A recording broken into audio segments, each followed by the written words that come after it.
ซึ่งถ้าวันเมื่อได้ในขนมเขาอะไรมาดีวัดป่าเป่าในขนมเมื่อได้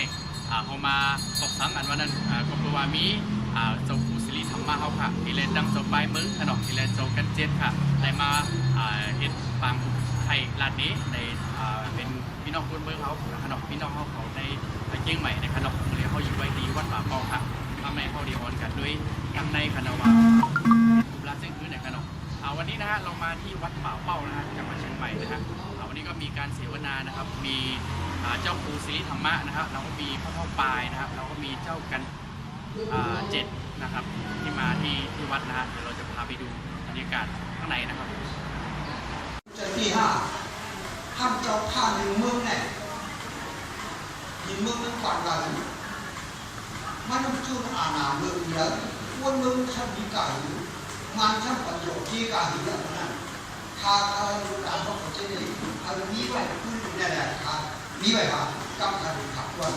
ลูกหลานเขาขอใจว่าเขาเป็นคนเมืองกีเชียคนเมืองไรข่าวคนเมืองในสุกวางกันเจ้าข้าสุดที่สังหูเมื่อจุดอาณานั้นเจ้าข้าจุดอาณาเมืองเยอะครับหูเจ้าข้าจุดอาณาอ่ะ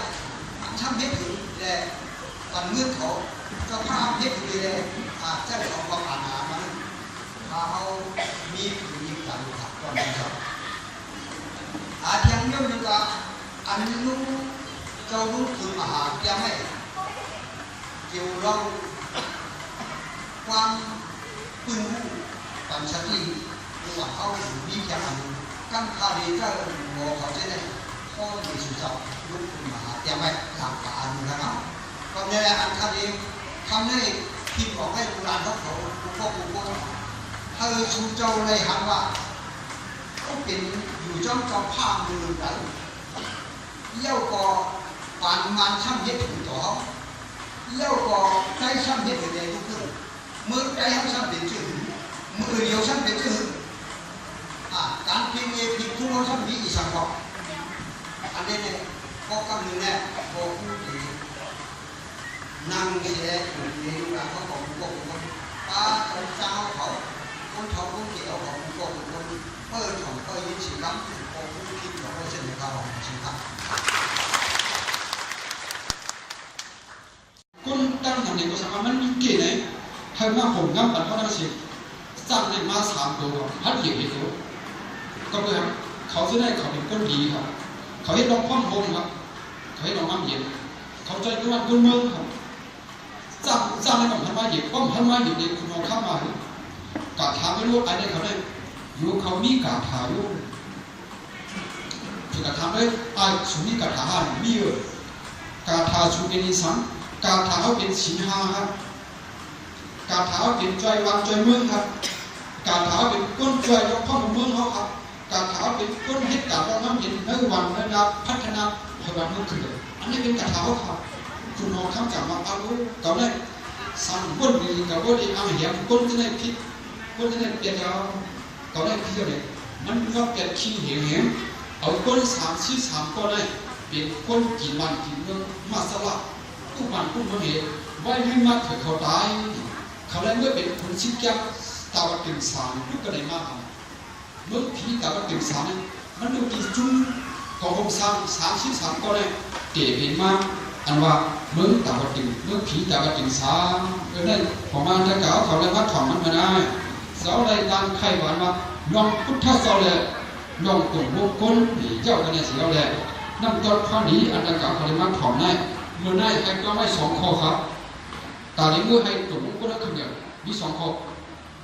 เข้ามานี่เอาไล่จากปั่นใครเช็ดการเป็นจูเกาหลีให้ล็อกขึ้นกับเรียกไรตาสิขึ้นยืนในไล่จากปั่นนะจากปั่นเอาใส่ถึงมันไม่ได้เลยเขาบอกได้เด็ดแถวจิ๊กจอนเกิดมาป้ายมามีมาป้ายปีเนี่ยมาขึ้นสักเทคโนโลยีก็เป็นเขาใส่ใครเช็ดอันว่า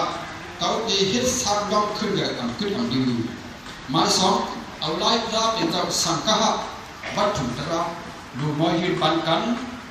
ดูมอยความหมานความต่อกันดูสวยเทียมกันไว้มุมมองด้านสวยเทียมขึ้นอีสังและดูไว้สั้นทางเปลี่ยนกันอย่าไปทางเรียกกันเพราะในสิ่งลูกชูสาวเคยตายกว่านี้ลูกสูงมันเมืองปากดีกัน มุกชุมการเมืองโกหกซ้ำเมืองใต้กันสิพอเขาเสนอไล่อันไหนไล่จากการไหนไล่พาราเป็นตรงไหนตามขึ้นเลยมันเกี่ยนคือเรื่องอะไรอันปิ้งไปเลยมีเนี่ยสาวงั้นขอจะไปกำลังสิเดเขาตั้งเส้นตรงนี้ก็เรียนมาชุมดูสิกำเลย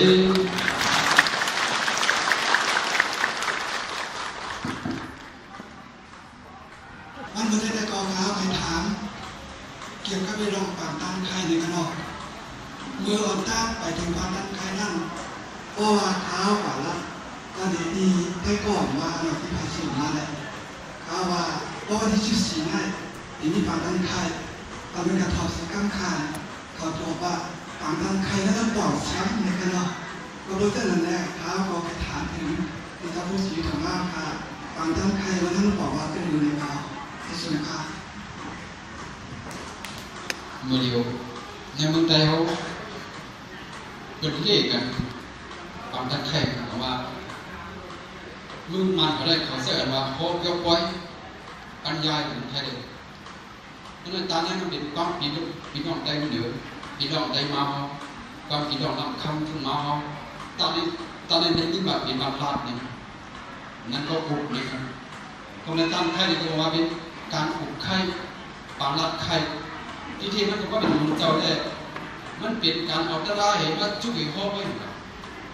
เพราะว่าการข้อตะราเนี่ยเขากดหนุนขนาดหนุนใครเขาเสาใครถอมได้เนี่ยเพราะว่ามุนได้เดียวปางตันใครเนี่ยออกมาเป็นการหุ่นโลกะเป็นการน้องขึ้นใหญ่เป็นการก้นมันก้นเมืองเขาเนี่ยมันละการเมืองที่มันละการพิงแง่พิงทุ่งที่ไหนเขาคู่ใบมือเขาที่ไหนที่มันละรอพิงทุ่งใจเขาที่นี่เขาวางปางตันใครเนี่ยคนหลังมันจะช่วยเห็นเราสิ่งเจ้าเขาเนี่ย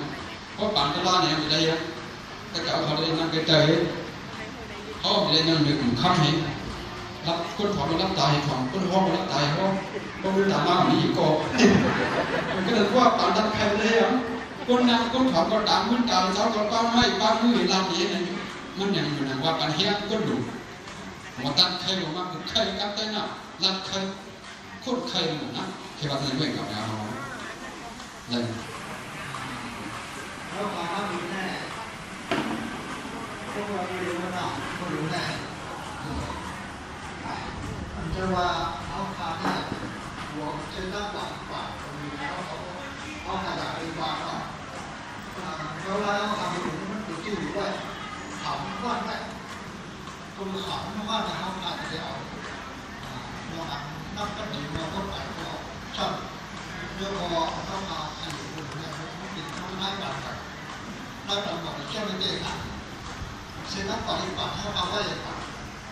คือแน่เขาพาเป็นเจ้าชายเป็นชายวนมาถึงว่าบนแน่เขาพาเอาหน้าไปเขาก็พบกันเรื่องเมื่อวานนี้นะก็เขาได้นั่งคุยได้คุยเยอะกว่าคนก็เยอะมาโบราณนี่สังเกตคุยได้เจออยู่นะปฏิบัติมันเยอะนะยึดกว่ามาแน่มันมีเส้นทางไก่แต่เราเขาจะเป็นมันไม่ยังอยู่ที่เขาทำอยู่เขาทำในเขาก็กันแล้วก็มันก็อยู่เขาบอกว่ามาอยู่ที่เราเนี่ยหัวอยู่เรื่องนี้แหละครับอาจจะแบบขึ้นครับตัดคุยเนี่ยอาจจะเพิ่มจิ้วแน่บุยนั่นน่ะเป็นคนนักอย่างพวกที่บนเขาเนี่ยคนบนเต้ตีกันขาดที่ต่างๆเมื่อก่อนคนเขาเรียนนักอย่างละนักอย่างละก่อนเมื่อไหร่ก็คุณจำที่คนนี้มาจากที่ด้านของเราก็ไปเอาได้ถ้าเป็นว่าเขาถูกคนได้เจ้าถูกคนได้เขาแบบถูกคนได้เจ้าได้ว่าที่อยู่เนี่ยเขาหรือเขาที่ชาวเขาคนได้เจ้าแบบเจ้าที่เดียวเขาพาคนนะแต่ยากลองเชื่อเขาพาเขาผ่านคนได้เจ้าแบบเอาเจ้าพวกปีเอามาเนี่ยเอาเจ้าพวกสุดตั้งแต่เขาเจ้าพวกสุดตั้งแต่เขาจะเชื่อมเต้กันสุดตั้งไม่เชื่อมเต้ทำเอาจ้องดูจ้องหนักอ่ะโดยแค่ทำที่ก็แบบนี้ทำเอาจ้องได้อ่ะดูจ้องหนักขอบใจนั้นนะครับพี่น้องเกี่ยงหมายในจ้องเข้าหนักพี่น้องไม่ได้เลยว่าจ้องเลยนะถ้าเกิดเขาเป็นอะไรอีกนะอันเหตุการณ์คนดังหนักในห้องกับพระหิตาพระเป็นตัวเหตุมากับพระหิตามันก็ใส่หมาฆ่าเลยก็มันเหตุการณ์ดังในเกิดอะไรที่ปากเนี่ยบอกว่าอันเขาเหตุอยู่ในก็เป็นเส้นตั้งคนละสิ่งหนึ่งตามที่ปากไม่ก่อนนะ ก็หนักใจว่ามาดูนั่งตะไลย้อนสู้นิปังอันนี้ผมจะการอันสุเจ้าเฮ็ดผู้ได้นะสิ่งหนึ่งก็มันเป็นเส้นตั้งอันหนึ่งโคไรสิ่งหนึ่งต่างกันนิปังนิสานพระราหิตะอัตตาหิตะพุทธทัศนียะญาณทัศนียะแล้วก็ทัศนียะเนี่ยพระเป็นเขาได้จ้างกรรม3เปิงเนี่ยค่ะอย่างพระเฮ็ดตาคุณก้นนำโลกะเฮ็ดตาคุณตัวเก่าเป็นพระเฮ็ดตาพี่น้องซึ่งคืออันนี้ก็บอกว่าอันนี้เฮ็ดที่นี่ก็มันเหมือนกันนี่ป่านี่ชินะกันเย็นนี่ป่าจังไงกันคนบอก